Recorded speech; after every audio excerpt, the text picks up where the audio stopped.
Lewat konferensi pers pada Kamis 20 Juli 2023 pekan lalu, Menteri Kesehatan Menkes, Budi Gunadi Sadikin, mengancam para senior pelaku perundungan terhadap dokter residen atau dokter umum yang sedang melaksanakan program pendidikan dokter spesialis PPDS. Menurut Budi, perundungan yang telah berjalan selama puluhan tahun harus dihentikan, karena menyebabkan kerugian fisik, mental serta finansial. Atas dasar itu, pihaknya mengeluarkan instruksi Menteri Kesehatan Inmenkes nomor 1512 tahun 2023 dan platform pengaduan perundungan daring di laman https://perundungan. Kemkes.go.id. Meski demikian, fitur aduan itu, kata dia, masih berlaku terbatas pada rumah sakit vertikal milik Kementerian Kesehatan, belum swasta atau RSUD. Adapun jika beberapa pihak terbukti melanggar dan ditemukan aksi perundungan, Budi menegaskan tak segan untuk memberi sanksi dari ringan hingga berat. Pertama, sanksi ringan, kita kasih teguran tertulis ini bisa ke pengajarnya, Direktur Utama RS atau peserta didik senior. Kan ini perundungan terjadi dari kakak kelas, kata Budi saat menggelar konferensi pers soal peraturan bullying dalam UU Kesehatan di Jakarta. Kamis 20 Juli 2023. Dia menambahkan, sanksi sedang akan diberikan jika aksi yang dilakukan terbukti selalu mengulang. Hukuman yang mungkin diberikan, kata dia, menghilangkan status akses atau masa pendidikan senior pelaku perundungan. Kalau untuk pengajar sanksi sedang ya udah 3 bulan kita skors. Dirutnya juga akan kena skors, karena ini kan di bawah saya, jelas dia.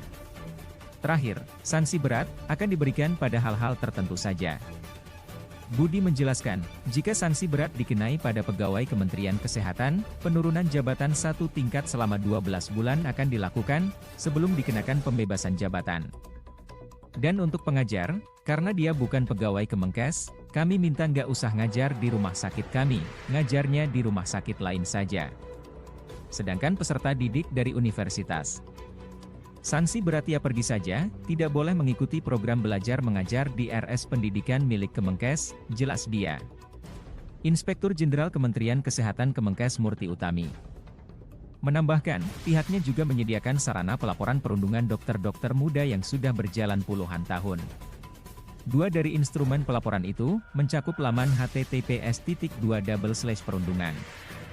Kemkes.go.id dan WhatsApp dengan nomor 081299799777. Ini sudah.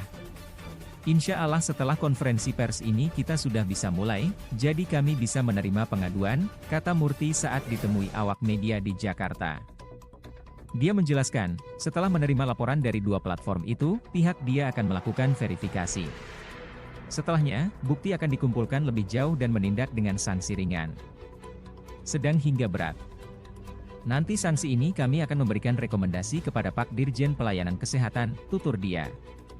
Menyoal kerahasiaan pelapor, dia meminta tidak perlu khawatir.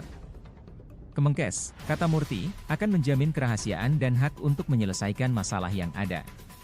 Ketua Umum Pengurus Besar Ikatan Dokter Indonesia PBID Adip Humaydi mengakui, praktik bullying atau perundungan di dalam pendidikan dokter memang kerap ditemui. Pihaknya pun menolak dan sangat tidak setuju terhadap aktivitas bullying yang jelas-jelas mengganggu proses pendidikan dokter. Kita sangat mengutuk tindakan bullying dan kami dari IDI dalam pertemuan dokter se-ASEAN, kita mengutuk tindakan kepada teman-teman kesehatan terutama dalam pelayanan, kata Adip dalam konferensi pers daring PBID di Jakarta. Selasa 25 Juli 2023. Namun demikian, Adip menekankan adanya asas keadilan dalam sebuah pendidikan yang berkaitan dengan perundungan di dalamnya. Menurut Adip, merunut aktivitas perundungan dokter sebenarnya tidak hanya terjadi di saat pendidikan saja. Bullying juga bisa terjadi di sektor pelayanan. Dan banyak sekali kemarin berita tentang kekerasan yang terjadi pada teman-teman tenaga medis dan tenaga kesehatan, tutur dia.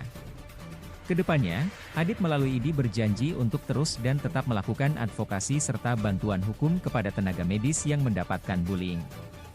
Ditanya soal regulasi anti-bullying yang baru dikeluarkan Kemenkes, serta Menkes Budi Gunadi Sadikin melalui instruksi Menteri Kesehatan Inmenkes nomor 1512 tahun 2023, Adip mengaku mendukungnya. Meski demikian, dia meminta adanya penegasan saat membicarakan bullying atau perundungan. Maka yang perlu dipertegas itu adalah definisi bullying itu sendiri. Jangan sampai menimbulkan sebuah keresahan, tutur dia. Menurut Adip, jika definisi bullying tidak dipertegas, aspek pendidikan bisa terdampak. Menurutnya, ada ketakutan tindakan-tindakan yang menjadi kewajiban para peserta didik, malah dijadikan alasan untuk menyerang pendidik dan murid senior. Dalam tanda petik karena definisi tidak jelas, nanti sedikit-sedikit akan diartikan sebagai bullying, kata dia. Menyoal upaya ID dalam mengurangi aksi bullying, kata dia, sudah dilakukan dengan adanya Satgas melalui JDN Junior Doctors Network.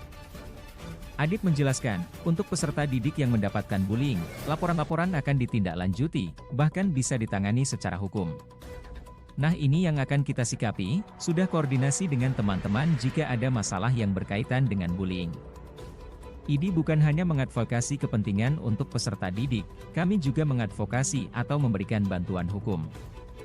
Karena bukan tidak mungkin nanti ada hal subjektif yang bukan tindakan bullying. Tapi dianggap bullying, jelas dia. Bullying di program pendidikan dokter spesialis.